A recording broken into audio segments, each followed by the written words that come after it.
एक मोहन नावाचा माणूस कपड्यांचा व्यापारी होता. ह्या जगात त्याचा कोणीही नव्हता. एका दिवशी त्याच्या दुकानात एक मुलगी साडी घ्यायला आली. ती मुलगी खूप सुंदर होती. साडी विकत घेतल्यानंतर ती तिची पर्स तिकडेच विसरून जाते. हे पाहून, अरे ही तर त्या मुलीचीच पर्स आहे. मी एक काम करतो, ती अजून जास्त लांब नसेल गेली, तिला ही पर्स देऊन येतो. मोहन लवकर पर्स घेऊन त्या मुलीच्या मागोमाग जातो आणि जोरात हाक मारून तिला बोलवतो. अहो मॅडम, ऐका, तुमची पर्स माझ्या दुकानातच विसरलात तुम्ही. आवाज ऐकून मुलगी वळून पाहते. अरे हा तर तोच दुकानवाला आहे ज्याच्याकडून मी साडी घेतली होती. तेव्हा मोहन तिला तिची पर्स देऊन म्हणतो, ही पर्स तुम्ही माझ्या दुकानात विसरला होतात. हो, ही माझीच पर्स आहे. जर तुमची हरकत नसेल तर मी तुमचं नाव विचारू शकतो का? माझं नाव संगीता आहे. खूपच छान नाव आहे तुमचं. आणि त्यानंतर संगीता पण त्याला त्याचं नाव विचारते आणि स्वतःच्या घरी जाते. मोहनला संगीता आवडायला लागली होती आणि आता तो नेहमी संगीताच्या बाबतीतच विचार करत असे.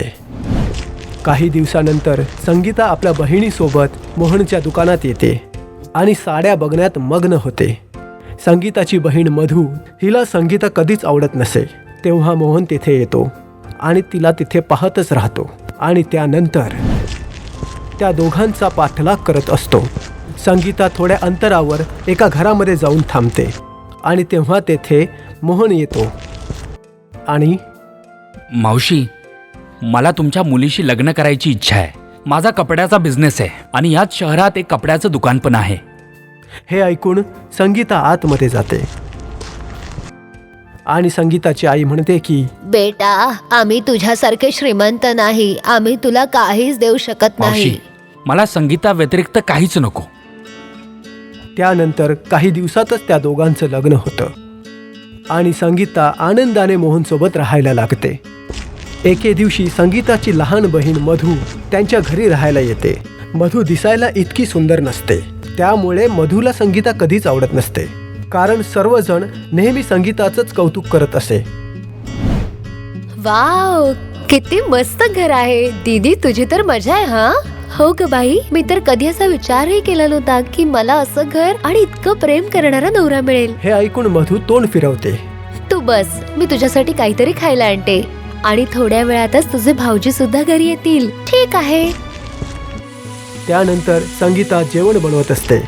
थोड्या वेळानंतर मोहन घरी येतो आणि मधूसाठी एक सुंदर अशी साडी घेऊन येतो. मेहुणी साहेबा, हे बघ मी तुझ्यासाठी काय घेऊन आलो. काय आहे ह्यात? बॉक्स उघडून तरी बघ. मधू बॉक्स खोलून बघते आणि त्यात खूप सुंदर अशी साडी असते. मधू ती साडी पाहून खूप खुश होते. तेव्हा मोहन अजून एक बॉक्स बाहेर काढतो आणि संगीताला देतो. संगीता पण बॉक्स खोलून बघते तर त्यातही अजून एक साडी असते. ते पाहून, भाऊजी, ही किती सुंदर साडी आहे. ही माझ्या दुकानातली सगळ्यात महाग साडी आहे. माझी अशी इच्छा आहे की ह्या वेळी कडवा चौथच्या दिवशी तुझ्या बहिणीने ही साडी नेसावी. थँक्यू. अहो, तुम्ही किती काळजी घेता माझी. दोघांच्या मधलं प्रेम पाहून मधूच्या मनात ईर्ष्या निर्माण होते. मोहन किती चांगला आहे आणि पैसेवाला सुद्धा आहे. मोहनला मिळवण्यासाठी मला संगीताला मार्गातून काढूनच टाकावं लागेल. दुसऱ्या दिवशी संगीता आपल्या बहिणीसोबत करवा चौथच्या उपवासाचा बाजारात सामान घ्यायला जाते आणि संधी पाहून मधू तिला एका ट्रक समोर धक्का देते आणि तिथेच संगीताचा मृत्यू होतो. हे ऐकून मोहनच्या पायाखालची जमीन पूर्ण हलते. संगीताच्या फोटोसमोर उभा राहून मोहन रडत असतो. तेव्हा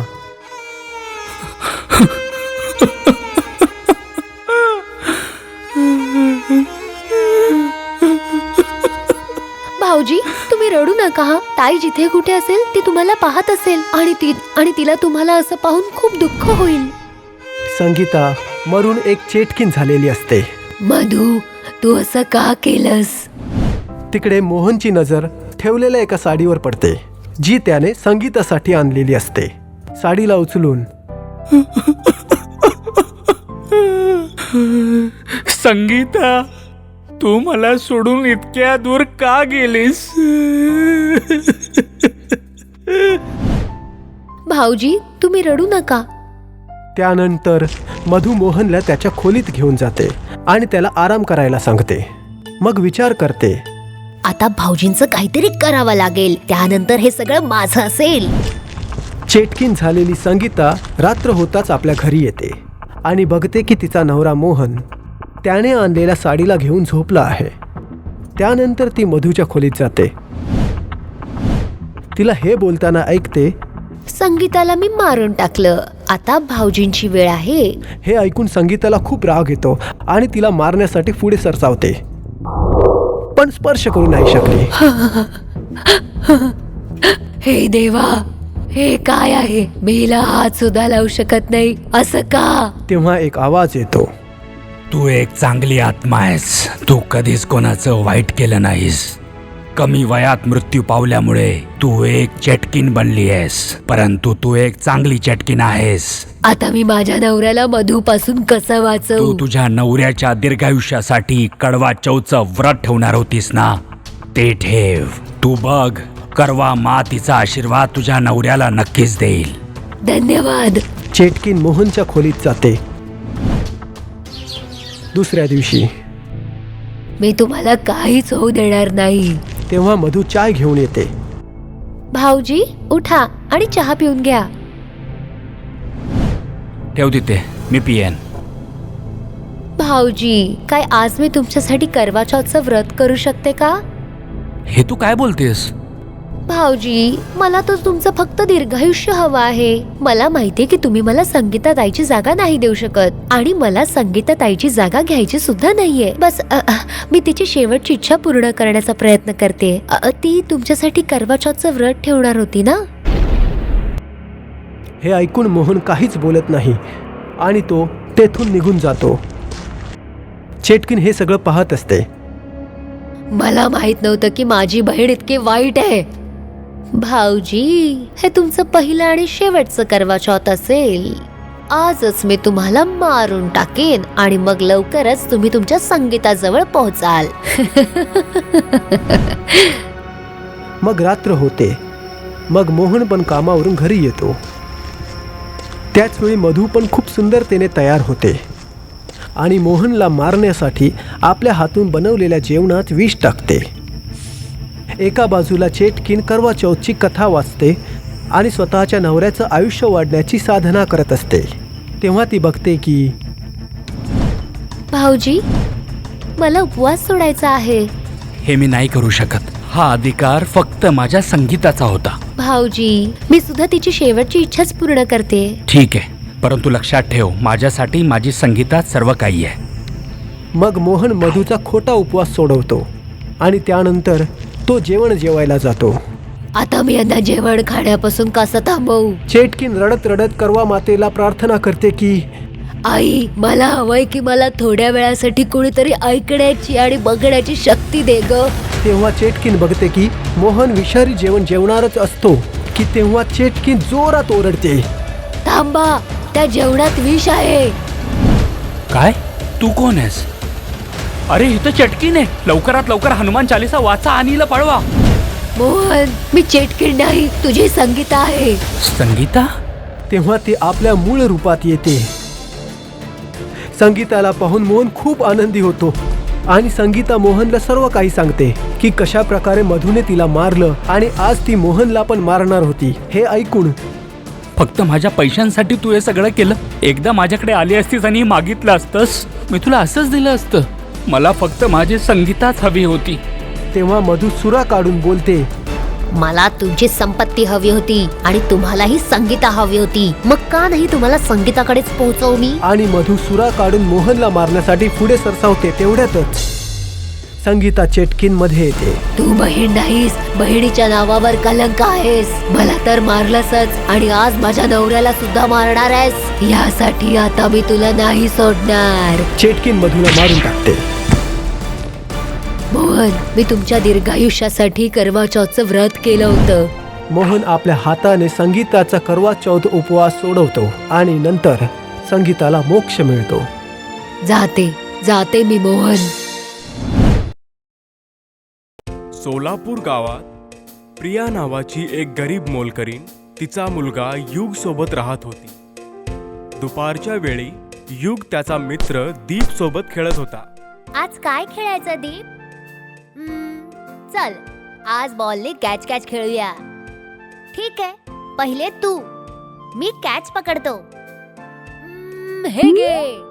हा उडाला माझा जोराचा बॉल. अरे पकडायचं विसरून गेलास का? अरे यार, पकडला का नाहीस बॉल?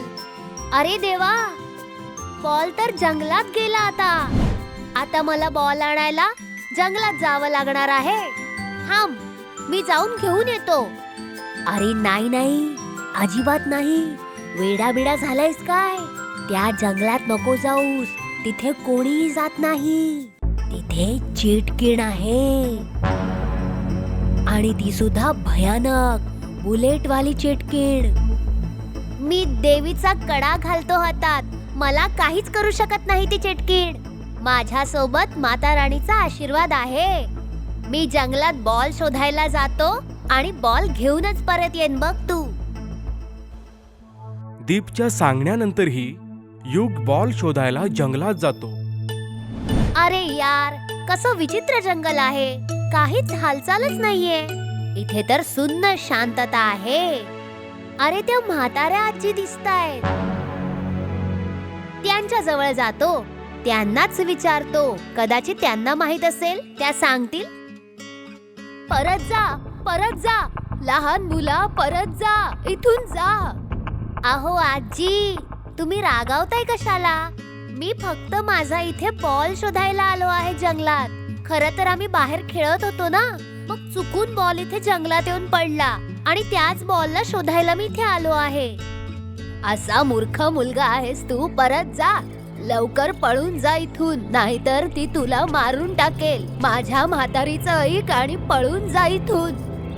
हे बघा काकी, मी अशा फालतू गोष्टींवर विश्वास नाही ठेवत. तुम्ही सुद्धा असं खोटं काहीही सांगून लोकांना धमकावणं बंद करा. त्या बुलेटवाल्या चेटकिडीची गोष्ट तुला खोटी वाटते? माझं नाही ऐकलंस तर खूप पश्चाताप होईल तुला. काही हरकत नाही, तुम्ही जा आजी. हे ऐकून म्हातारी आजी निघून जाते. मग युगला लांब अशा झोपडीत बॉल दिसतो. हा जा जा. मी सुद्धा बघतो कोण आहे ही बुलेटवाली चेटकीड. अरे माझा बॉल मिळाला. माझा बॉल मिळाला. अरे नाचा नाचा. अरे माझा बॉल मिळाला. माझा बॉल मिळाला. त्या झोपडी जवळ पडला आहे. लगेचच जाऊन घेतो. युग खुश होऊन बॉल घेण्यासाठी झोपडीजवळ गेला. तेव्हा तिथे बुलेटवरून एक भयानक चेटकीण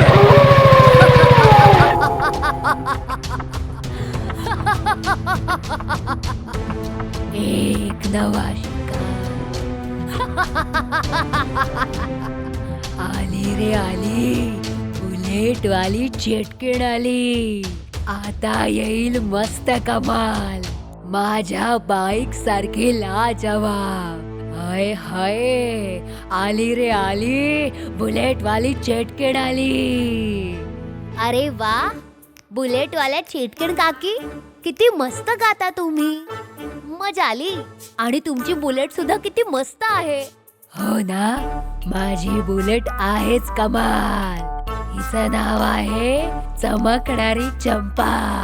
शहरातली सगळ्यात महागडी बुलेट आहे माझी चमकणारी चंपा. वा वा, तुमची चंपा तर शानदारच आहे.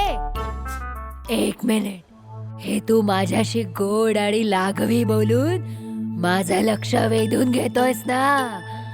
तू माझ्या आवडीचा शिकार, मला मिळालेलं खाणं आहे. अरे चमेली काकी, तुम्ही असं सगळं का बोलताय? काय चमेली? कोण चमेली? माझी बुलेट चंपा आहे बस, पण कोणी चमेली नाही. तू मूर्ख मुला, जास्त हुशार आहेस तू. तुला भीती वाटत नाही का? इथे आलास तू, तुला मरणाची भीती वाटत नाही का? चेटकिन काकी, मला फक्त माझा बॉल हवा आहे. माझ्या आईकडे नवीन बॉल घेण्यासाठी पैसे नाहीये. तुम्हाला अजिबात त्रास नाही देणार. तुम्ही चिडू नका माझ्यावर. तो बघा, तिथे माझा बॉल पडला आहे. मी बॉल घेतो आणि लगेचच निघून जातो. प्लीज मला जाऊ द्या ना. मी तुला मूर्ख दिसते का? आता मी माझी भूक मिटवणार आहे आणि तू माझा शिकार आहेस. इथे येऊन तू खूप मोठी चूक केली आहेस. आता मी तुला मारून टाकणार.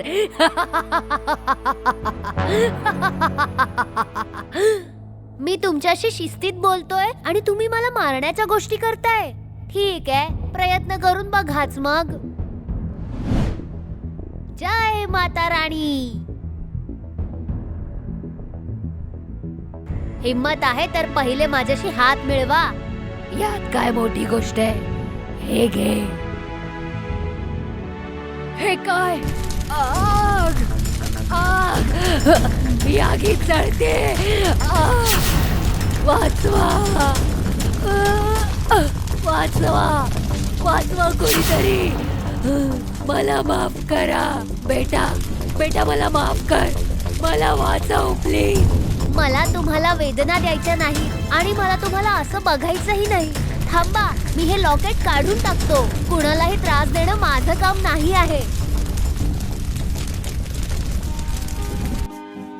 प्लीज तुम्ही अजिबात काळजी करू नका. मी माझं लॉकेट परत घेतलं आहे. आता तुम्हाला काहीच होणार नाही. मला तुम्हाला अजिबात त्रास द्यायचा नाहीये. बेटा, तू किती चांगला आहेस आणि मी किती दुष्ट आहे.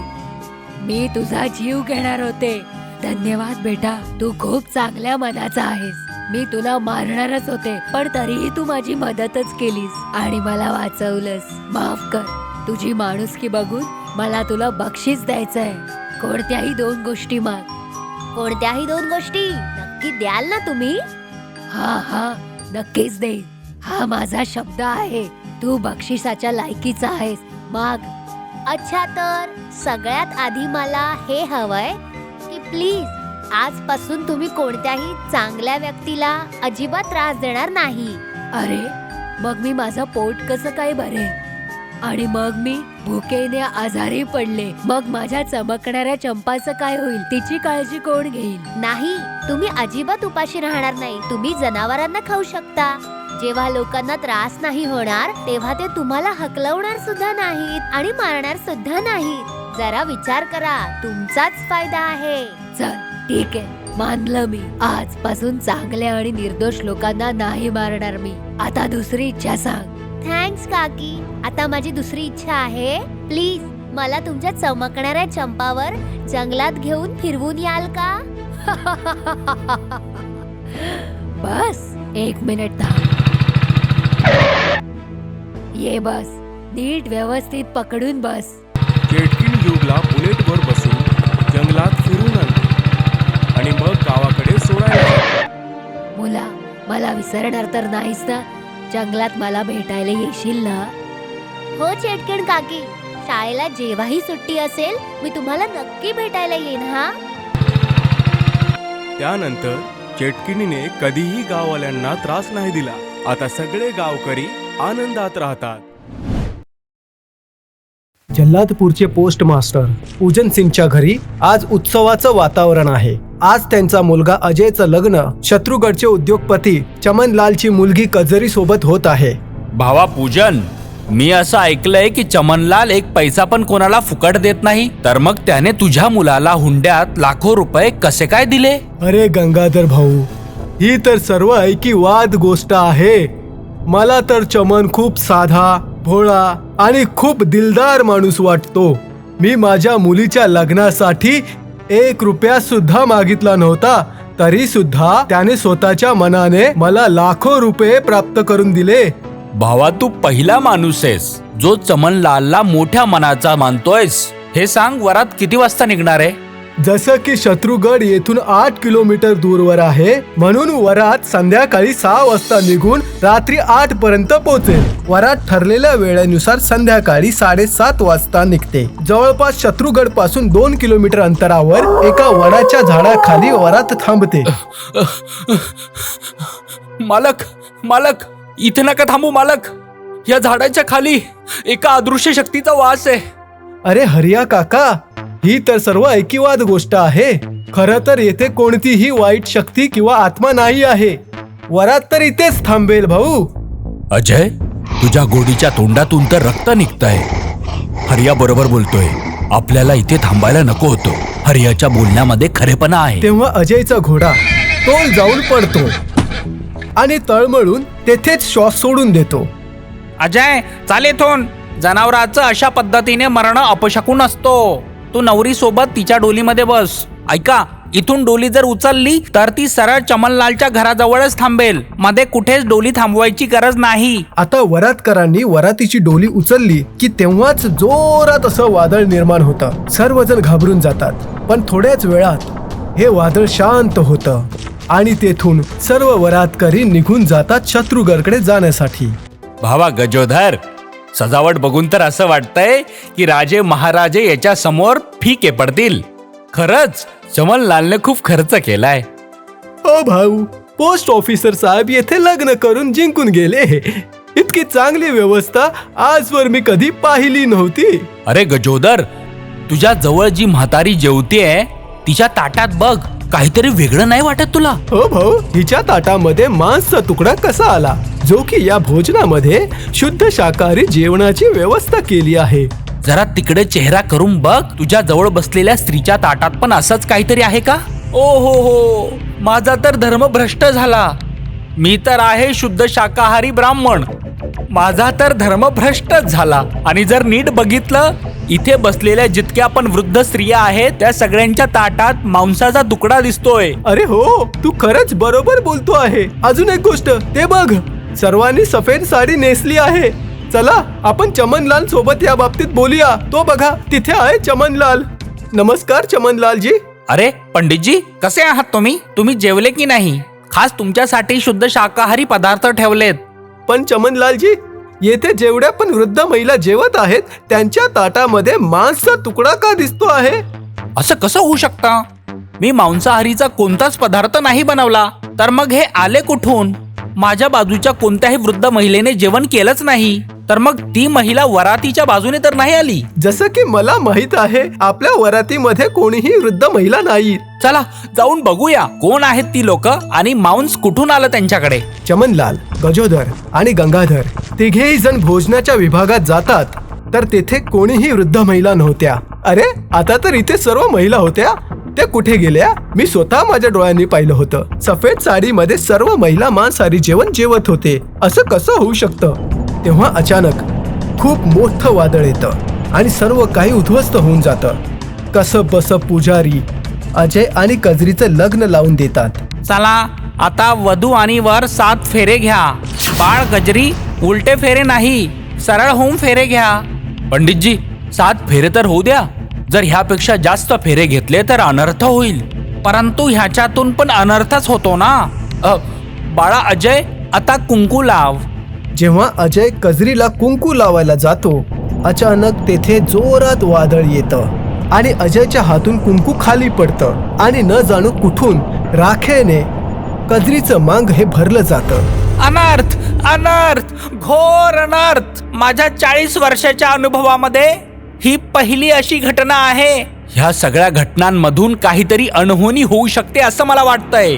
मला नाही माहित गंगाधर. मी तर राहिलो साधारण पोस्ट मास्टर. आयुष्यभर लोकांच्या सुखदुःखाच्या बातम्या मी येथे तेथे पोचवत राहिलो. आपण तर सर्व दूरदर्शी आहात. माझ्यापेक्षा तर तुम्हीच जास्त सांगू शकतात. अरे पंडितजी, तुम्ही उगाचच काळजी करताय. ह्या गोष्टी तर नैसर्गिक आहेत. हे असं घडतच असतं. अशा प्रकारे लग्न होऊन वर वधू विवाह होऊन घरी परततात आणि लग्नाच्या पहिल्या रात्रीच अजयला माहिती पडतं की कजरीची मान ही 4 दिशाने फिरू शकते. रात्री बरोबर 12 वाजता कजरी एक विचित्र मंत्र बोलते. कजरी, कजरी, हे काय करत आहेस? तू अशी का करतेस? गप्पा बस. मला माझ्या गुरुमासाठी बळी पाहिजे आणि तूच आहेस तो बळीचा बकरा. तुझं काय म्हणणं आहे आणि तू आहेस तरी कोण आणि तुझा हा आवाज कसा बदलला आहे? खरं खरं सांग, नाहीतर. कजरी अजयच्या छातीवर एक जोरात लात मारते. अजय भिंतीला आदळून जमिनीवर घायल होऊन पडतो आणि त्याच्या नाकातून रक्त येऊ लागतं. मग ती कजरी चारही दिशांनी आपली मान फिरवू लागते आणि अजय खूप घाबरू लागतो. हे सगळं बोलणं जर कुणाला सांगितलंस तर मी तुझी छाती फाडून रक्त पिऊन टाकेन. मला नाही माहिती की तू कोण आहेस, पण मला सोडून दे. आम्हा बाप लेकरांचं 2 लोकांचं एक लहान परिवार आहे. याला आनंदी राहू दे प्लीज. आम्हाला सोडून जा. निघून जाईन, नक्कीच निघून जाईन, पण वेळ आल्यावरच. आता मला एक बळी हवाय. येथे चमनलालच्या घरी. मालिक, रात्रीचे 1 वाजणार आहेत आणि सकाळपासून तुम्ही पितच आहात. आता बस करा. मुलीच्या दुःखामध्ये इतकं पिणं बरं नाही. मुलीच्या दुःखात नाही रामू, माझं वय वाढलं त्या आनंदात पितोय. मला काही समजलं नाही मालिक. रामू, तुला आठवतं जेव्हा गजरी 3 वर्षाची होती तेव्हा ती खूप आजारी पडलेली आणि रात्री 1 वाजता मी तिला सगुणाबाई जवळ घेऊन गेलो होतो. हो हो मालिक, त्यावेळी तर कजरी बाळ तर जवळपास मरायलाच आली होती, पण त्या सगुणाबाईने तिला वाचवलं होतं. आणि ती जादूटोना जाणत होती ना, त्यानंतर ती कधीच दिसली नाही. हो, खरं तर त्या दिवशी गजरी मेली होती, परंतु सगुणाबाई जी खरं तर चेटकीन होती, तिने स्वतःचा आत्मा गजरीमध्ये टाकला आणि जिवंत केलं आणि ती स्वतः मरून गेली. तिने सांगितलं होतं की 20 वर्षानंतर तिचं लग्न करून टाका. जर 20 वर्षापेक्षा 1 दिवस जरी जास्त झाला तर मी तुझी बळी देऊन गजरीच्या आत्म्यात जिवंत राहीन. पण मालिक, आता पुढे काय होईल? कजरीची आत्मा म्हणजे सगुणा चेटकीन आता काय करणार? तोच विचार करून तर पितोय. असं होऊ शकतं अजयची आज शेवटची रात्र असेल. मला जिवंत राहण्यासाठी बळी हवा आहे. मी तुला मारून टाकेन. नाही, मला नाही मरायचं आहे. पण मला जिवंत राहायचंय, त्यासाठी तुला मरावंच लागेल. कजरी अजयला पकडून ठेवते आणि त्याची मान दाबू इच्छिते. दोघांमध्ये हातापायी होत असते. इतक्यातच अजयचा हात बाजूला असणाऱ्या देव्हाऱ्यातील पेटत्या दिव्यावर पडतो आणि तो दिवा खाली पडतो, ज्याने कजरीच्या कपड्याला आग पेट घेते आणि लवकरच ती आग विक्राळ रूप घेऊन कजरीला पूर्णपणे जाळून टाकते आणि अशा प्रकारे एका चेटकिनीचा अंत होऊन जातो. तुम्हाला जर आमचा हा व्हिडिओ आवडला असेल तर प्लीज आमच्या चॅनलला सबस्क्राईब करा आणि हो, व्हिडिओला लाईक आणि शेअर करायलाही विसरू नका. धन्यवाद.